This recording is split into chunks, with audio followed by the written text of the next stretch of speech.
Okay, it's on now. So,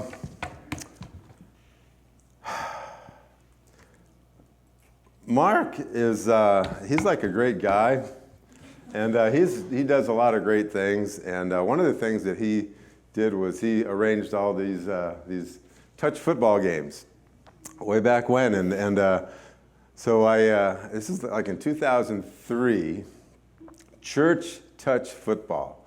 All right, so who gets hurt in church touch football?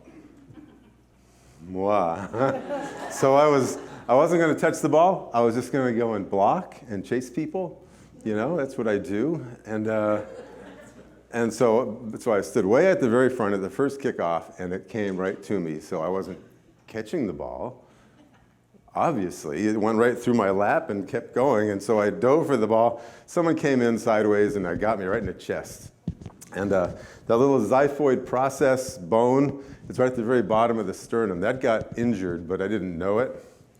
And so I went and had my whole chest cavity just did one of these ga-booms, and there was like scar tissue all over the place, and really hard to sleep for about 2 years, but eventually it got better. There was always a little bump there. And this year, doing firewood in March, April, you're standing, you're splitting the wood, you throw it in the truck, and you lean on the truck, and right there at the bottom of the sternum where that little thing is, it says, wow, that's sore. And there was the bump was bigger than normal. So I went to go see, do you guys remember Meg Amadon? Yeah, so she's my PA down at Littleton Regional. And so I saw her, and she says, well, I don't know what that is. Let's take an x-ray. And so the x-ray guy says, well, I don't know what that is. Let's take a CAT scan. And so the CAT scan people says, well, I don't know what that is. So they said, well, why don't you go to Dartmouth? So they went down to Dartmouth, saw the surgeon, Dr. Ryan Hassan, female. Oh, she's going to be watching. Hello. Hope I get this right. And so that she said, well, I don't know what that is.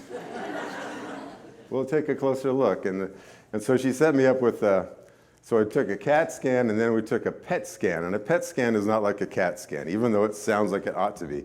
A PET scan is they put this glucose radioactive stuff in you, and then it shows where the cancer cells are metabolizing it faster than the other cells. And so it says, well, the good news is there's no other cancer. But the bad news is you need a biopsy. So we did the biopsy. It looked like it was just stage 1 chondrosarcoma, which is cancer of the ligament, or the cartilage. And so I said stage 1 is pretty easy. And so we had a surgery. And Heather will come up and talk a little bit about what happened next.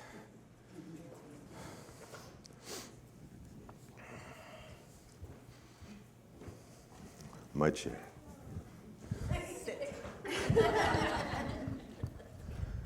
Good morning, Faith Bible.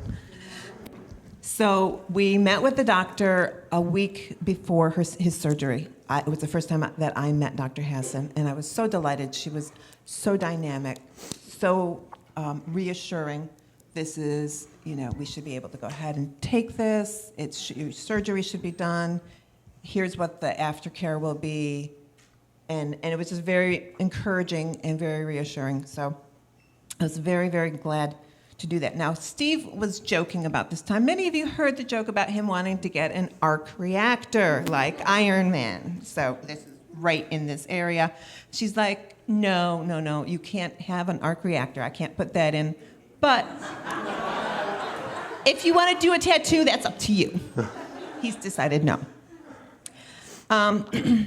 So on surgery day, we arrived at 5:45 and got right in. And after a little bit, Dr. Hassan came in. Well, in the meantime, Jens had sent out this email. In case you can't see it, it says, hi, small group, please continue to be in prayer for the walkers as Steve is going into surgery to become Titanium Man on Thursday. Pray that the surgeons can figure out how the arc reactor can fit over his sternum. This will surely give Steve something to talk to others about. Why is your light shining so brightly? If only Tony Stark could give the same answer as Steve Walker. Well, thank you, Jens, for that. We thought it was so funny that we showed it to Dr. Hassan, and she loved it. She said, can I take a picture of it? She took a picture on her cell phone. She goes, I want to send this to my parents because they're in a small group, and they would really get this. So I said, sure, no problem. When Steve went into surgery, he asked if he could have the tumor. She said no, but that she would take pictures for us. And so after surgery, she came out and she goes, I have pictures, but you have to promise you won't faint. I said, I promise I won't faint. And they were really kind of neat pictures of how they cut it open, what the size of the tumor was, how they created a mold out of the bone that was his sternum. And then they put in this replacement sternum in there. And she came to that picture and she looked at me right in the eye and she said, and this is the breastplate of righteousness. And I said, yes. That's when I knew for sure that this woman got it and gets it. And I'm so grateful. And she said to me, I am a God-fearing woman, and I greatly appreciate all the prayers that have gone out for me and my team. So that Steve was covered with prayer, she was covered with prayer, the team was covered with prayer. God's in action. Last week, we went and met with her again as a checkup, and in the process, we ended up talking to her about if she sees a difference between people who are Christians and those who are non-Christians. Because she said, I was so glad to know that Steve's a Christian. She said, it makes sense. His upbeat feeling, his peace about what was going on, it all ties in with his faith. And Steve says, do you really see a difference in Christians and non-Christians? She says, oh, yeah. She said, the difference, especially if you get people who are in stage 4, they may be concerned about the process of getting to death, but they're not concerned about death because they know where they're going. And she said, I see my job as a mission field. So we have a doctor who sees it as her mission to pray for people, to spread the love of Christ, and to be there in the end, and to offer hope when it's asked for. So continue to pray for Dr. Hassan. Thank you, Dr. Hassan. And we're just so grateful. Before we left, we were able to pray with our doctor. We prayed for her ministry, is where she is there at Dartmouth. And we also prayed continually for Steve's illness to be able to glorify God. And that's been our prayer, and it's our continuing prayer. So thank you.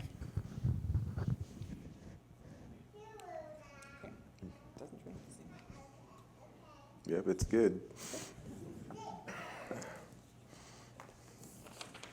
Thank you. So the next slide, if you want to see the tumor.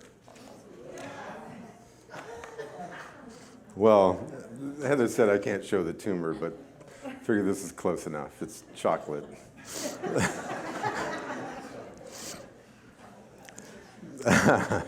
So after surgery, I was walking like 3 to 4 hours a day, so 3 to 4 miles a day, and progressing really well. And Dr. Hassan said that I was her prize pupil. Well, I wasn't really sure that I was a pupil, but you know, Dartmouth is a teaching hospital, so maybe, sure, it could be that way. But then I had this intense chest pain when I tried to breathe, and it really hurt. And a blood clot formed in my lungs, and so I had to get that thing taken care of. And then you have to go to these like tummy injections, which is like so unnatural. It's like really bad. But I got through that, and then I got this infection in my chest from the JP drain, because it was in there for so long, and it was still putting out stuff. So they said, we really better take this out. I'm afraid of infection, and we got infected, and it ended up being this little mountain ridge right down the center of my chest, and it was really uncomfortable. So now I got IVs. to deal with that. And I got another drain over here somewhere, and it's working a lot better. But now they said that they didn't get all the cancer. There's still some in there. And so then they said, well, let's see what the radiation people think. So I went up to St. Jay to the radiation people, and they said, that's, when they cut the sternum out, they created this dust. And so we're going to have this, we're going to go in there and we're going to radiate. I said, well, that's, I would rather go to radiation than another surgery. So that sounds pretty good. Then last week, on Friday, a week ago, they said, we decided that you're going to need more surgery, so we're going to open you all back up again, cut the whole thing out again, and start over. But by this time, there's going to be enough scar tissue, especially with all the bacteria, the antibiotics it's trying to deal with, and so the scar tissue is going to be really good. So they're going to rip the plate out that they put in there. My breastplate of righteousness is coming out, and it's going to be my scar tissue of righteousness. And so they said that's going to be so thick by that time that that should act as a sternum. It's going to be part of me now, and it's not going to be a big issue with an artificial thing in there, in case they can't still have problems with the infection. And that's the other thing that happened. They said now the problem is when they put the IV or the PICC line in over here. They said the problem is now that you have a chance to get a bone infection from all that infection that's in there. And now we gotta, they said, if we can't get that out during surgery and everything and radiation, then you're gonna be doing this for a long time. So that wasn't good news. I started feeling like Job, Every time you turn around, there's more bad news. Except, the problem with, so I've got a great church here. Good support. My wife and I, we never lost faith. We never got discouraged and got angry with God. And I have it all over Job besides, because we have so much faith. We know what's going on. And they needed a roll of duct tape between his friends to keep him to shut up. So they didn't have it, so he had a bad time. But we're doing all right. So next slide. So church support was fantastic. When I got my little MacBook Air, I couldn't believe how good it was. It had the silicone chips, and it was so fast, and it was $900 or $800 at the time. Now it's like a lot more. But I was like telling everybody, wow, this is a great thing. It's faster than all the other carbon-based chips and all that stuff. It's great. So I was really telling everybody about it. Now my next best great thing is telling everybody about my church because of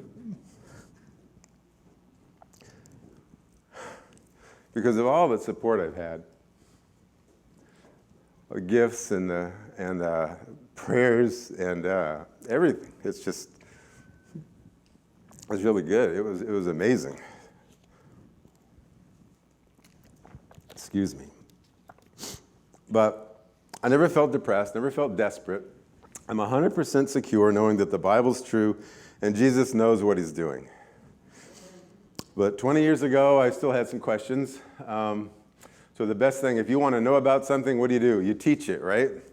And so we went and did the junior high class. So that's when Anna was still in junior high. So we did apologetics class for junior hires.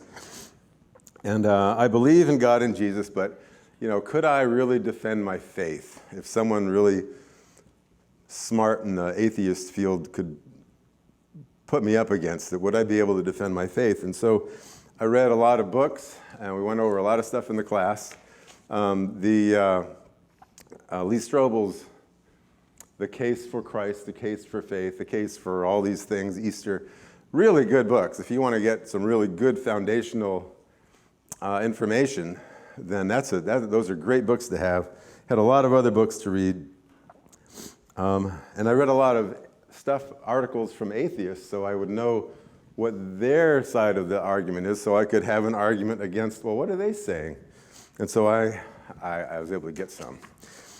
And so from archaeology, there's never been a single statement in the Bible that has been proved wrong by history or archaeology, ever. In the last 150 years, it has been common to use the missing evidence as kind of a proof that the Bible's wrong. So these detractors say that it's impossible for the Bible to have so much missing evidence and so much missing information, so you know that the Bible's wrong. But lately, it says in the Bible that if we don't talk, the earth is going to cry out. Well, the earth cries out, and more pieces are unearthed. So for instance, did you know that there was no evidence for a guy named Pontius Pilate? Nothing ever existed. And he was the key to the trial that led to the crucifixion and Christ's resurrection. And if we don't have the resurrection, then we're nothing. So they were saying, well, you don't have the resurrection because there's no proof. Well, in 1961, a stone was unearthed that said Pontius Pilate right on it, and it said his job title, whatever that was. And that was just the beginning. They're doing all these excavations and everything, and they're coming up with all these things. I think the most recent thing was they had a ring that said Pontius Pilate, and there's some questionable coins that were unearthed like a couple years ago. So there's some really interesting things going on. But even more interesting, I think, is the fact that there's so many lesser-known Bible characters, and you don't know about them. If the Bible was written centuries later, which so many of the atheists say, you can't rely on it because nobody was there, nobody wrote it up. But there's so many small-time people that are mentioned in the Bible. The guy who was the transcriber for this or whatever. How would anybody know centuries later who that was? And now they're coming up with either books, like extra biblical books, or things from Josephus that talk about, this guy, and then the Bible says, well, this guy is mentioned also, and it really correlates really well. Now, from science, they try to use evolution to disprove the Bible. And that prebiotic goo that some animal, some cell crawled out of years and years ago, they said, well, there's the building blocks of life. An amino acid is the key. And they says, well, if you had like something starting all these chemicals like ammonia and methane and some other molecules, then you can get an amino acid. And you can get an amino acid. But to put all these amino acids together to make a protein, it's really hard. I mean, it's the chances of that happening are 1 times 10 to the 87th power, which is like, there's not even that many atoms in the universe. That's how big that number is. And so, but what is a cell? What is a cell? A cell is a bunch of protein machines that are programmed to make other protein machines. And what is a protein? A simple protein is 150 amino acids long, and you have to have thousands of these things all made at the same exact time. And putting the math together, I figured it would take over 14 billion years to get the first cell. If we do have so many thousands of these things happening every second, it's just impossible. It just doesn't work with those kind of odds. So that's really impossible to just have it all of a sudden happen and then have all these things happening all at once. And what about Easter? All they had to do was come up with a body. And they had a whole regiment of soldiers right there, and they knew where everything was, and all they got was a bunch of eyewitnesses to the resurrected Christ. And I could go on till December to give you all the reasons why I have 100% confidence in the Bible, but that's not what we're here for today. There we go. So if you can't read that, Jim Valvano, the Jimmy V Foundation. Some of you guys might remember Jimmy V. Who remembers Jimmy V? Jimmy Valvano. A few of you do. He was the NC State head coach for basketball. They won the national championship, and he had cancer. And during his battle with cancer, he won the Arthur Ashe Award, and he was going to get a start on the Jimmy V Foundation, which is a cancer research or a foundation.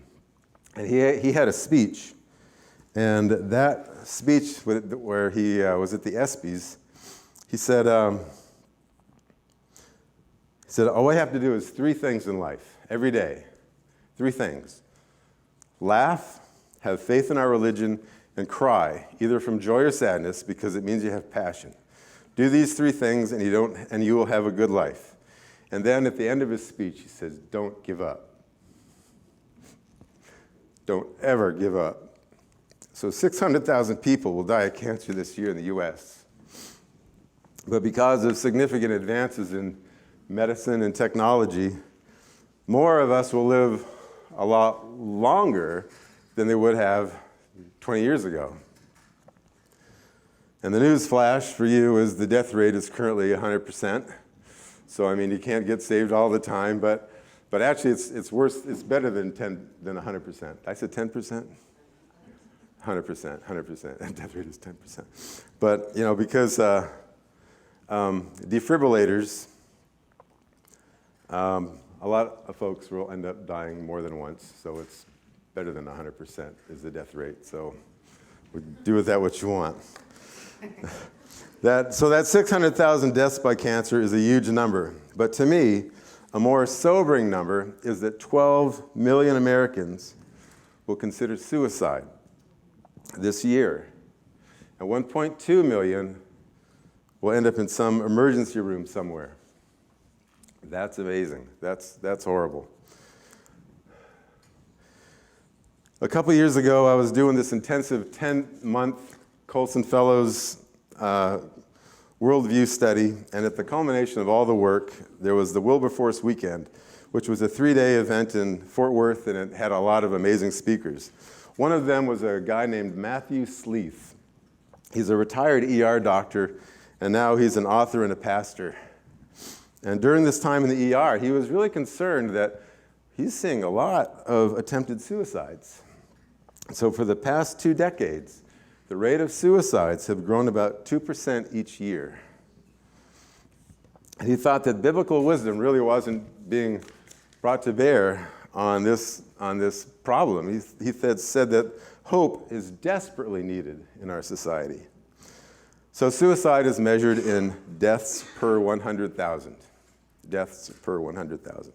Right now, it's around 14.5 per 100,000.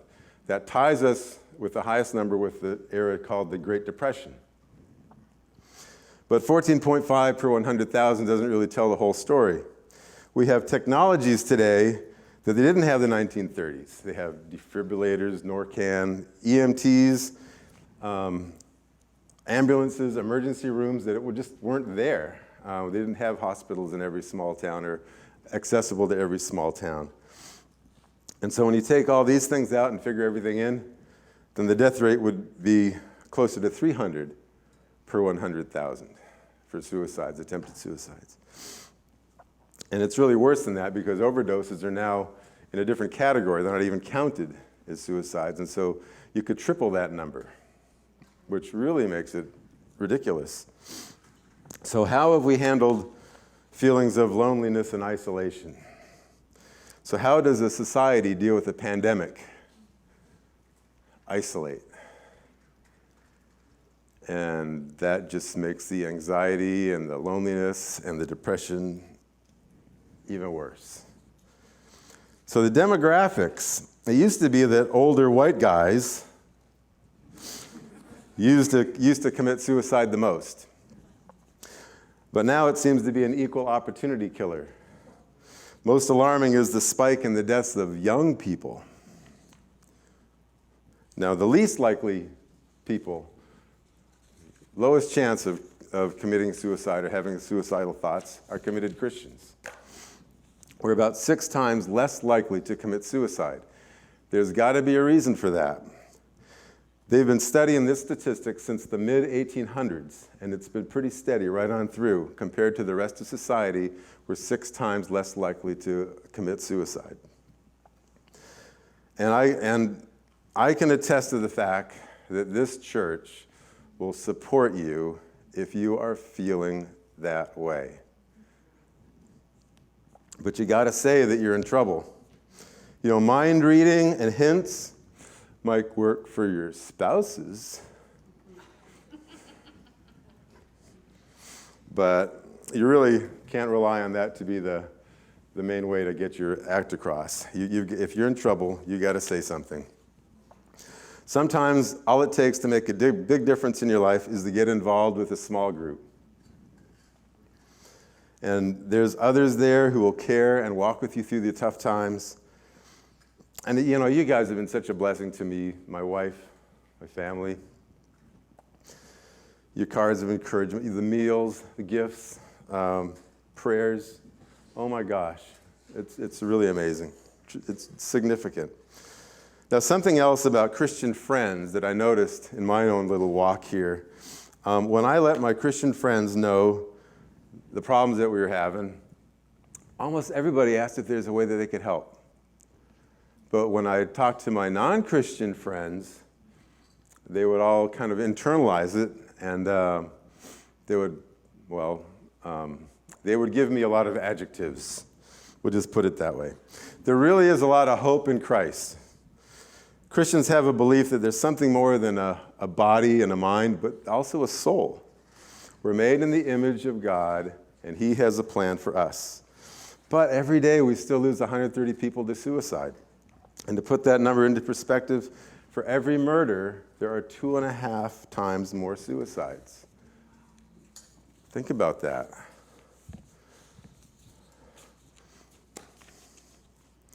So how did we get here in this problem? One reason is the loss of family structure. The feeling that, well, in your family, in spite of the fact that you have to clean your room, you know that someone has your back no matter what. No matter what you do, someone's got your back. Our country has gone from a belief in family, a belief in faith, and even a belief that there's a right and a wrong. So even the idea of a Sabbath, you know, for the past few thousand years, we always took a day of rest. But now it's like a 24/7 spaz attack, you know, and it's absolutely crazy. And the impact of social media, you can become connected with anybody on the planet at any time. And unrealistic comparisons to your dull life compared to the best things that people post, it really makes you feel like you're way behind in this race. You know, keeping up with the Joneses is, excuse me if there's, you know, Joneses, but, you know, now it's not just your neighbor. Now it's everybody. Now it's everybody. And in the past 20 years, anybody with a phone or computer can go to the darkest places. I mean, we'll just leave it at that. But if you end up clicking on one of these things by mistake, it can become addictive. And then your thoughts can become very dark. And maybe I don't even matter, you know. Maybe it'd be just better if I just wasn't even here, or maybe it'd be better if I just quit.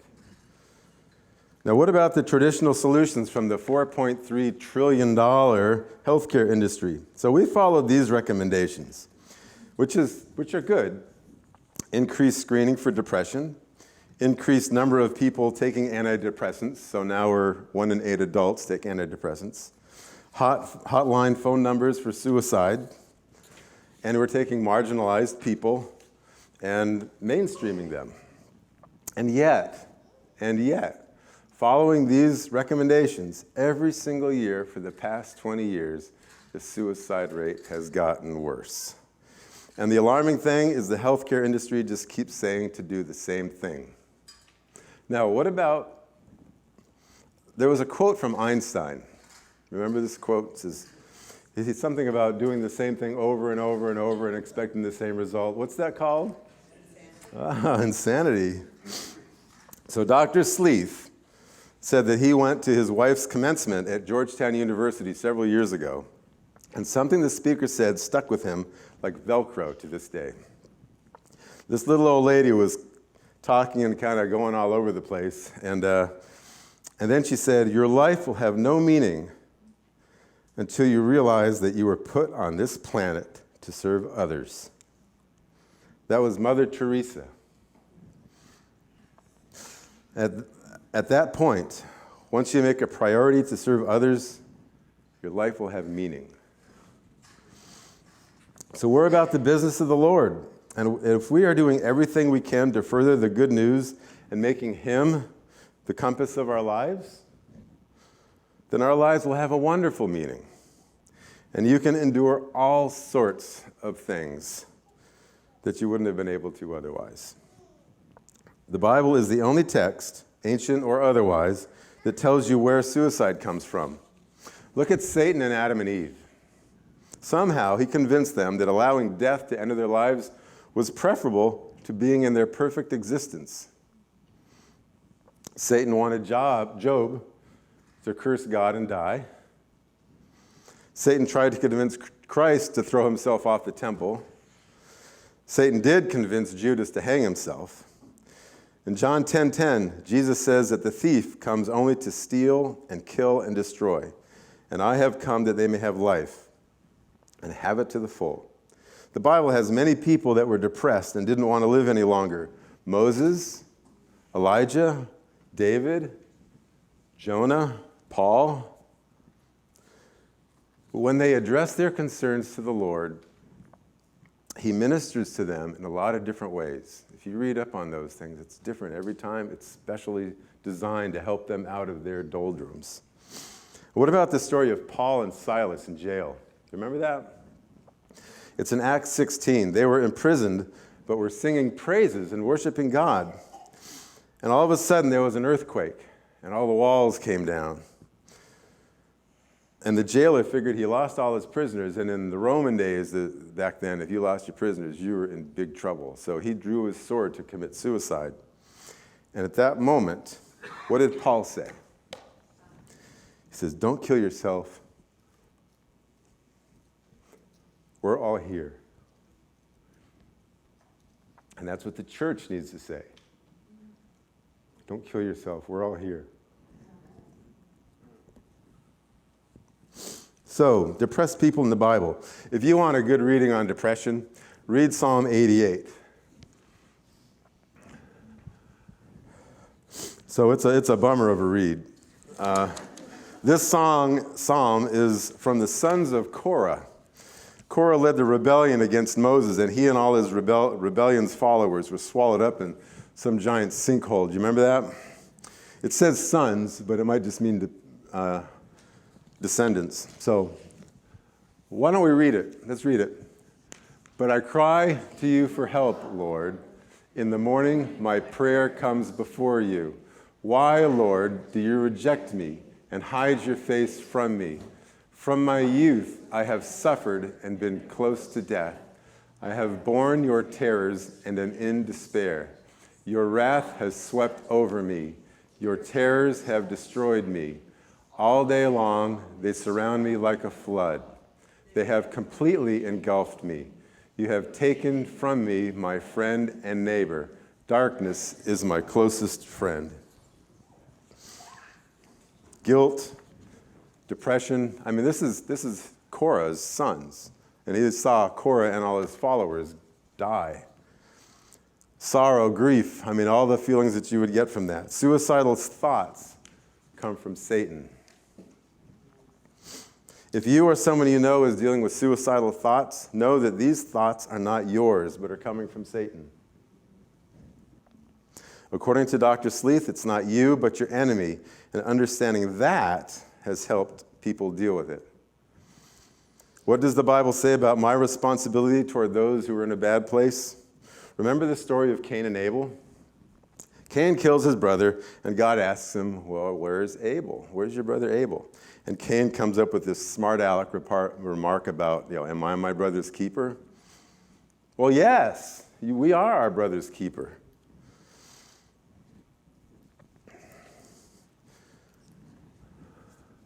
Let's read this one. If you falter in a time of trouble, how small is your strength? Rescue those being led away to death. Hold back those staggering towards slaughter. If you say, but we knew nothing about this, does not he who weighs the heart perceive it? Does not he who guards your life know it? Does not he repay everyone according to what they have done? We have a responsibility to those who stumble towards slaughter. God knows your heart and will pay everyone according to what they have or have not done. Dr. Sleeth said there's a ton of books about what causes suicide, but he wanted to know what causes the ones to turn back from the brink. In his interviews with Christians who backed off, the number one answer was fear of what would happen afterwards, and that's biblical. Fear of the Lord, fear of the consequences of what would happen afterwards, and fear of moving from a bad situation to a permanently worse situation. The number two answer was concern and fear of what would happen to those left behind. And that's a very Christian way of putting the value and well-being of others first. So it's the job of the church, meaning everyone in the church, not just the ones down the hill, to support those who are struggling.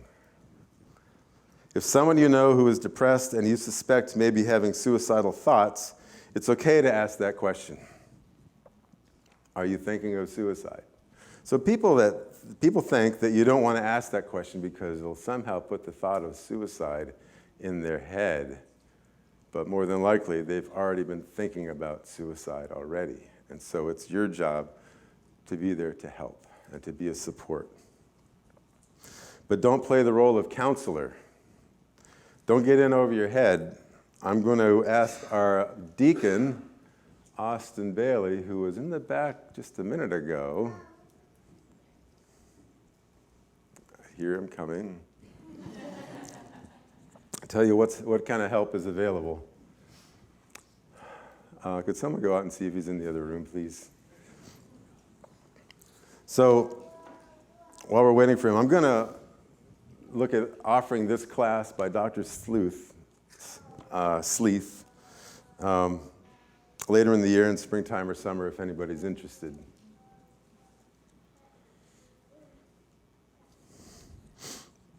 Now, one of the things that he talked about is the importance of fellowship meals and having someone over to break bread with, sharing your life with another person, taking all the things that you need to take, sharing them all, sharing everything. And so that could be what we used to do at home was new people would come over and every so often on Sunday after church we'd have them over for lunch. We did that to several people. It was really great. Also, you want to make sure that if you've got a new person in the church here, why don't you just pay attention to them for a bit? Make sure that they're sitting next to somebody. Come on up, Austin.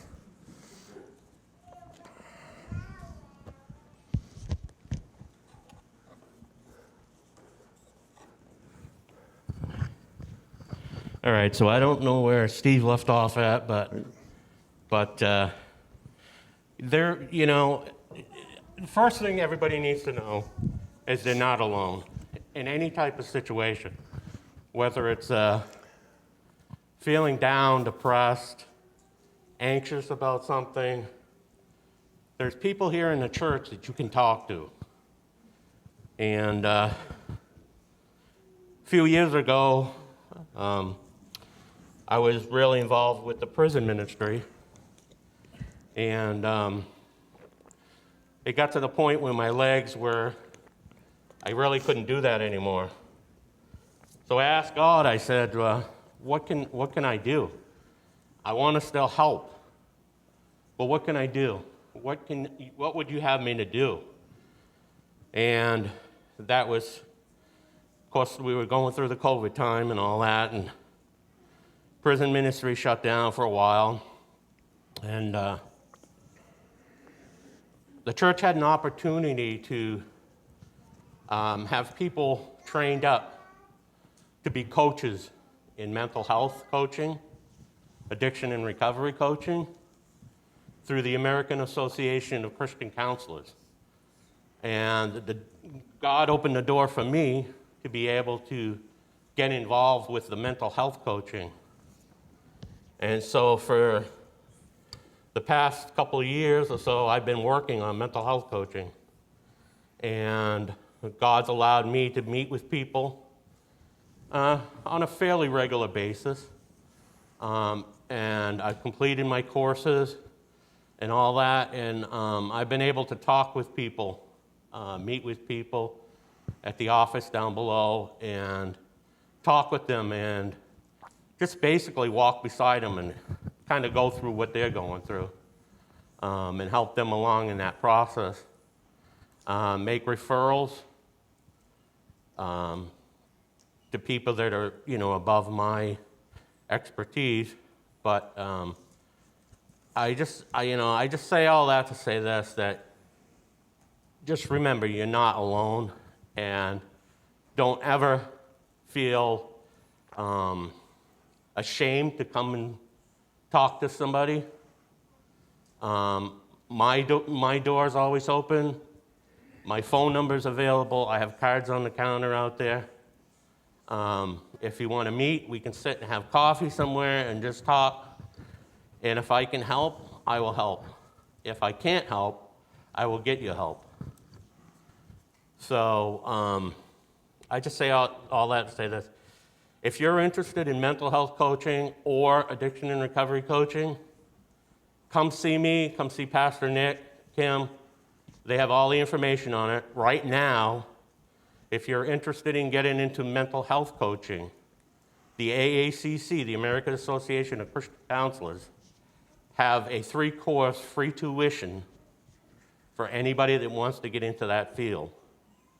And that will give you a jump-off point to mental health coaching. Thank you. Yeah, just kill that thing. That's good.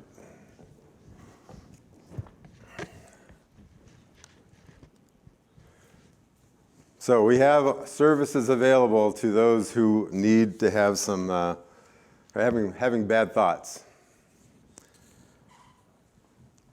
And I think the most important thing is to know that, if you are coming to church and you're not feeling great, you don't just say to people, yeah, I'm fine. Everything's fine. I'm fine. Everything's good. Tell them what's going on if you're having a problem. And we will definitely line you up. And we'll stand by you. Remember, don't kill yourself.